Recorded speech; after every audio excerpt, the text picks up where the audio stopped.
Okay, so 800 of the world's most prominent figures spanning the political spectrum are calling for a ban on developing superintelligent AI. New polling shows that 64% of Americans agree superintelligence shouldn't be developed until it's proven safe.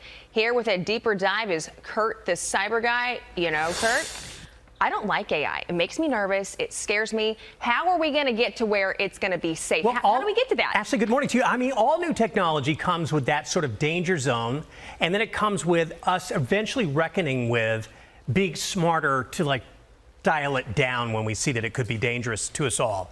And this letter that just came out with over 500 notable people on it really is singing that song, saying, we got to watch out here. We need an off button to this AI superhuman technology that's being developed. You've got notable, you have Richard Branson, who has signed this letter. You have 5 Nobel Peace Prize winners that have signed this letter. Scientists, religious leaders from around the world saying we've got to find a way to put some boundaries around this superhuman idea that AI could and likely is heading in a direction where it would be able to take over the human race.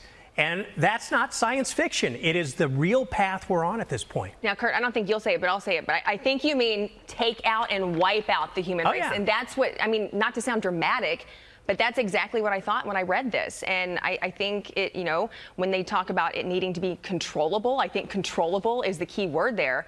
I mean, this thing can just fly off the handle and they couldn't do anything about it. There are people with really good ideas that just haven't been implemented. There's money behind this just wants to go full blast. And there's something to be said about capitalism and really being first to the table right now. So you got to let that happen. We've got to be really those American innovators and let this technology come out there. But there's no reason we can't get smart about getting an off button that everybody can agree with so that when it gets so smart, when it gets so dangerous, we have the ability to say, all right, stop, turn it off, because right now we're not heading in any good direction with controls over any of this kind of technology.